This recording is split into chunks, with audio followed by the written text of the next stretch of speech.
Bạn có biết quốc gia nào trên thế giới có nhiều đầu đạn hạt nhân nhất không? Bạn không thực sự nghĩ rằng chỉ cần có một quả bom hạt nhân là có thể được coi là đại gia hạt nhân chứ? Vậy bạn đoán xem, số lượng đầu đạn hạt nhân của Trung Quốc, Mỹ và Nga là bao nhiêu? Trên bàn cờ chiến lược của thế giới ngày nay, số lượng đầu đạn hạt nhân giống như lá bài chủ trong tay, mặc dù đó không phải là bằng chứng duy nhất cho sức mạnh, nhưng nhiều hay ít lá bài chắc chắn ảnh hưởng đến trọng lượng lời nói. Trong video này chúng ta sẽ xếp hạng các nước theo số lượng đầu đạn hạt nhân họ sở hữu, xem những tay chơi hạt nhân đó là những ai và sức mạnh hạt nhân của họ đang ở mức nào. Hạng 9, Triều Tiên. Chương trình vũ khí hạt nhân của Triều Tiên luôn khá bí ẩn, nhưng qua 6 lần thử hạt nhân tiến hành trong giai đoạn năm 2006 đến năm 2017, có thể thấy rằng Triều Tiên đã xây dựng được năng lực hạt nhân ban đầu. Theo dữ liệu mới nhất của Viện Nghiên cứu Hòa bình Quốc tế Seoul, SIPRI, hiện Triều Tiên có khoảng 50 đầu đạn hạt nhân. Họ còn tuyên bố rằng tên lửa mới nhất của họ có thể mang đầu đạn hạt nhân với tầm bắn 15.000 km, có khả năng tấn công toàn bộ lãnh thổ nước Mỹ. Trong vụ thử năm 2023, họ đã thử ở chế độ quỹ đạo cao, với độ cao tối đa hơn 4.000 km. Phải nói rằng, công nghệ tên lửa của Triều Tiên đã đạt đến trình độ tiên tiến. Còn một điều nữa cũng rất đáng nhắc đến là, nguyên liệu của Triều Tiên đều tự cung tự cấp. Trong nước họ đã phát hiện hơn 4 triệu tấn quặng uranium chất lượng cao, và các cơ sở hạt nhân ở Gyeongbyon có thể tự sản xuất uranium làm dầu. Điều này giúp Triều Tiên vẫn duy trì được chương trình hạt nhân của mình, bất chấp các lệnh trừng phạt quốc tế.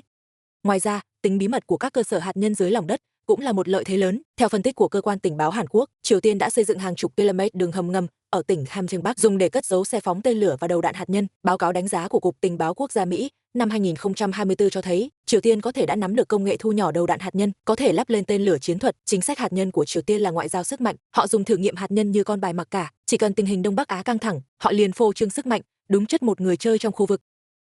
Hạng 8, Israel. Israel là quốc gia duy nhất trên thế giới không thừa nhận cũng không phủ nhận việc sở hữu vũ khí hạt nhân. Từ năm 1966, khi Israel bí mật thử nghiệm quả bom hạt nhân đầu tiên, đến nay họ vẫn chưa bao giờ chính thức thừa nhận. Hơn nữa, tên lửa Yazi-3 của họ có tầm bắn lên tới 7.800 km. Trong cuộc thử nghiệm năm 2019, nó đã bay thẳng đến Ấn Độ Dương và bắn trúng mục tiêu thành công. Ngoài ra, Israel còn gia cố đặc biệt khoang chứa vũ khí bên trong tiêm kích F-35, cho phép mang theo bom hạt nhân B-61-12. Nhờ đó, Israel lại có thêm một dạng năng lực tấn công hạt nhân tàng hình khác. Lò phản ứng Dimona của Israel tuy được tuyên bố là chuyển đổi phục vụ dân sự, nhưng trên thực tế mỗi năm vẫn sản xuất khoảng 8 kg plutonium cấp vũ khí để chế tạo 2 đầu đạn hạt nhân. Sau khi vấn đề hạt nhân Iran leo thang vào năm 2024, Israel đã xây dựng một kho ngầm mới ở sa mạc Negev, dùng công nghệ đào hầm bằng máy khiên đào, với các đường hầm có đường kính tới 8 mét, đủ chỗ cho xe vận chuyển và phóng tên lửa Yazi cho âm 4.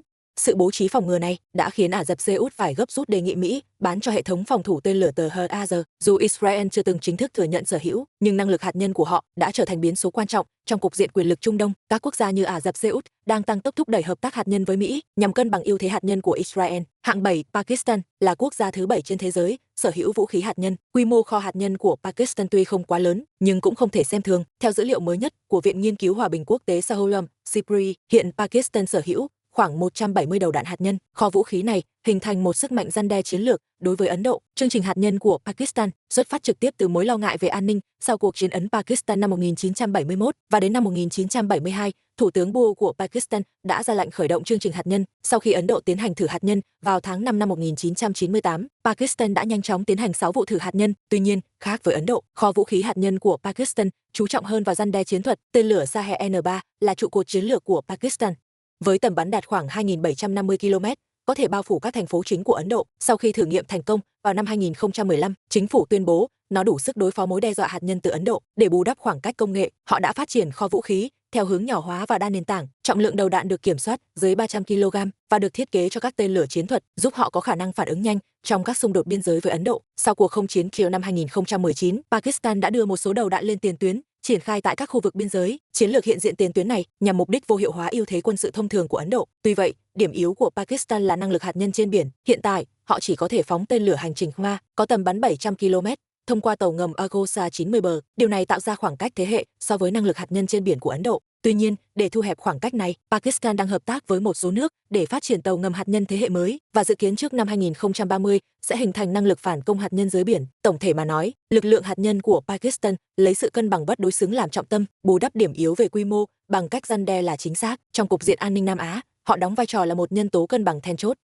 Hạng 6, Ấn Độ là chủ thể sức mạnh hạt nhân ở tiểu lục địa Nam Á. Ấn Độ xây dựng hệ thống răn đe khu vực với khoảng 172 đầu đạn. Chương trình hạt nhân của Ấn Độ khởi nguồn từ những năm 1960 và tiến hành thử nghiệm hạt nhân lần đầu vào năm 1974, nhưng phải đến sau năm 1998, khi thực hiện liên tiếp 5 vụ thử, Ấn Độ mới chính thức gia nhập hàng ngũ các quốc gia có vũ khí hạt nhân. Hiện kho vũ khí hạt nhân của Ấn Độ chủ yếu dựa vào phương thức phóng từ đất liền, với tên lửa đạn đạo xuyên lục địa Agni-5 là cốt lõi của răn đe chiến lược. Tên lửa này có tầm bắn 5.000 km và có khả năng mang đầu đạn nặng đến 1,5 tấn. Kể từ lần thử thành công đầu tiên năm 2012, Ấn Độ tuyên bố Agni có thể bao phủ toàn bộ châu Á và một phần châu Âu. Tuy nhiên, điểm yếu kỹ thuật của Ấn Độ cũng khá rõ rệt. Trong lần thử Agni năm 2021, do trục trặc ở hệ thống giai đoạn cuối, đầu đạn bị lệch mục tiêu khoảng 40 km. Độ tin cậy của tên lửa Agni vẫn cần được cải thiện. Mặc dù Ấn Độ còn những hạn chế kỹ thuật, nhưng chính sách của họ lại khá quyết liệt. Bản dự thảo học thuyết năm 2003 đã nêu rõ nguyên tắc tấn công phủ đầu, tức là khi xác nhận bị đe dọa hạt nhân, có thể chủ động sử dụng vũ khí hạt nhân. Vì lẽ đó,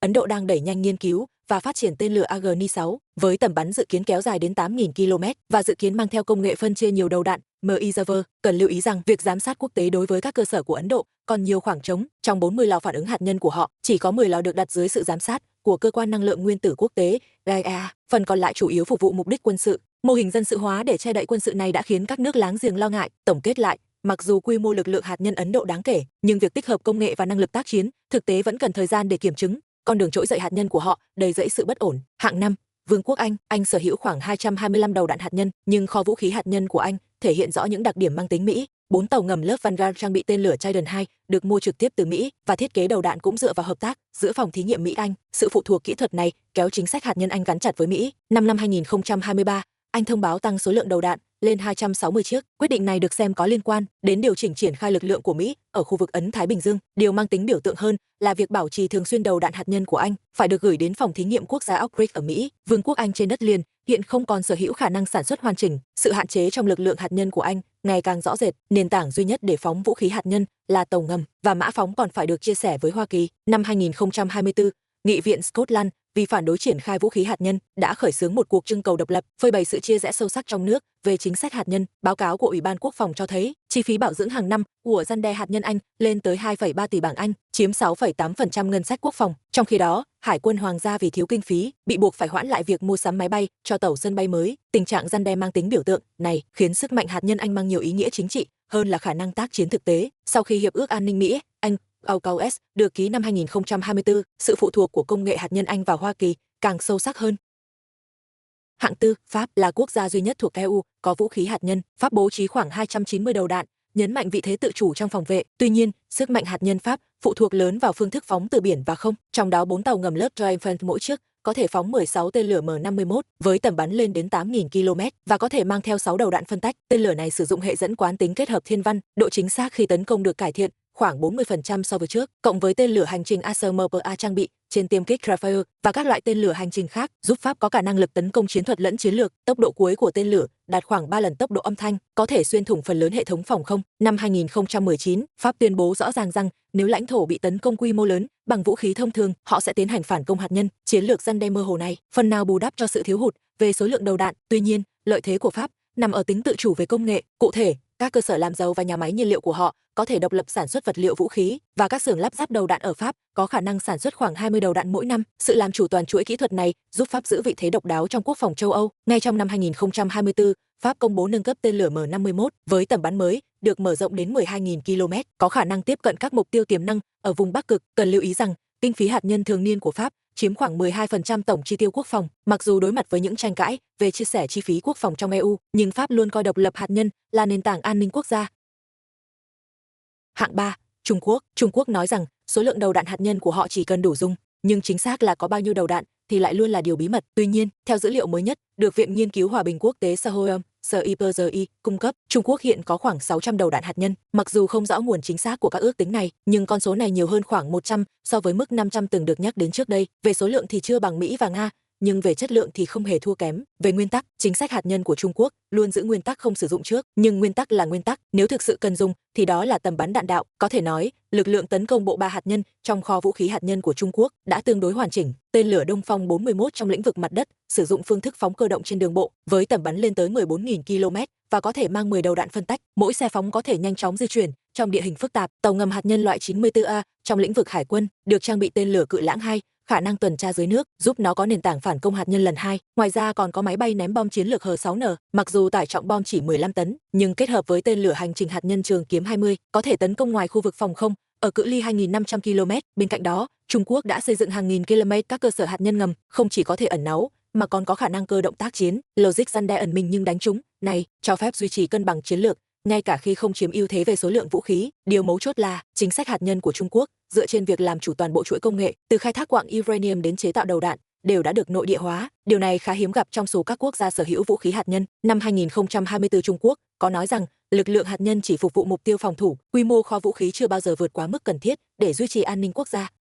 Hạng 2, Hoa Kỳ là quốc gia đầu tiên sở hữu vũ khí hạt nhân. Hiện kho đầu đạn hạt nhân của Mỹ khoảng 5.044 quả, trong đó có khoảng 1.770 quả đang được triển khai, 1.938 quả ở trạng thái dự trữ và 1.336 quả đã được rút khỏi biên chế nhưng chưa bị tháo dỡ. Quy mô như vậy thật sự rất đáng sợ, ngay cả khi chỉ 1% trong số đó bị phóng đi, đó cũng là thảm họa hủy diệt đối với các quốc gia khác. Các đầu đạn này được phân bố trên nhiều loại tên lửa, máy bay ném bom và tàu ngầm, tạo thành một hệ thống răn đe đa tầng, toàn diện về mặt hạt nhân. Trong đó, lực lượng mặt đất lấy tên lửa Minuteman III làm cốt lõi, sử dụng phương thức phóng từ hầm ngầm, độ chính xác khi đánh trúng đạt cỡ khoảng 90 m, có thể thực hiện tấn công chính xác vào các hầm chứa phóng tên lửa của đối phương. Máy bay ném bom chiến lược tàng hình bờ 2 nhờ diện tích phản xạ ra chỉ khoảng 0,001 m2, có thể xuyên thủng nhiều lớp hệ thống phòng không để tiến hành tấn công hạt nhân. Tàu ngầm chiến lược lớp Ohio, mỗi chiếc được trang bị 24 tên lửa Trident 2, trở thành tiêu chuẩn của lực lượng hạt nhân trên biển. Sức mạnh tấn công hạt nhân của một tàu ngầm đơn lẻ có thể phá hủy toàn bộ các thành phố của một quốc gia tầm trung. Ngoài ra, chính sách hạt nhân của Mỹ thể hiện tính hai mặt rõ rệt. Một mặt, họ giảm số lượng đầu đạn theo khung hiệp ước cắt giảm vũ khí chiến lược mới. Mặt khác, họ lại triển khai khoảng 150 vũ khí hạt nhân chiến thuật tại 6 nước châu Âu. Trong đó, tại căn cứ Bündel của Đức, có 20 đầu đạn do lực lượng Mỹ đóng tại Đức trực tiếp kiểm soát. Kế hoạch tên lửa Sentinel khởi động năm 2024 là đặc biệt then chốt. Loại tên lửa đường bộ mới này sẽ thay thế Minuteman III đang già cỗi, thiết kế theo mô đun và đã tương thích với các loại đầu đạn có sức nổ khác nhau. Sau khi đưa vào biên chế dự kiến từ năm 2030, nó sẽ củng cố hơn nữa lợi thế công nghệ. Cần lưu ý rằng, trong ngân sách Bộ Năng lượng Mỹ năm 2023, chi phí bảo trì đầu đạn hạt nhân lên tới 12,7 tỷ đô la Mỹ. Con số này vượt quá tổng ngân sách quốc phòng của nhiều quốc gia. Chiến lược kết hợp dẫn đầu công nghệ và triển khai tiền tuyến này giúp họ duy trì vị thế răn đe số 1 toàn cầu mà không cần mở rộng kho vũ khí. Hạng 1, Nga là quốc gia thừa kế trực tiếp kho vũ khí hạt nhân của Liên Xô. Nga có tổng cộng khoảng 4.380 đầu đạn hạt nhân, giữ vững vị trí dẫn đầu thế giới về sức mạnh hạt nhân, trong đó có khoảng 1.710 đầu đạn đang được triển khai. Hệ thống răn đe hạt nhân của Nga thể hiện một bố cục 3 trụ cột 3 chiều, trong đó tên lửa đạn đạo xuyên lục địa SMOT trong lĩnh vực mặt đất được gọi là gã khổng lồ của giới tên lửa. Nó có tầm bắn khoảng 18.000 km và có thể mang 10 đầu đạn phân tách. Diện bao phủ tấn công của một tên lửa tương đương gấp 3 lần diện tích nước Anh. Lực lượng tấn công trên không lấy máy bay ném bom chiến lược Tu-160 làm cốt lõi, với tải trọng vũ khí 45 tấn.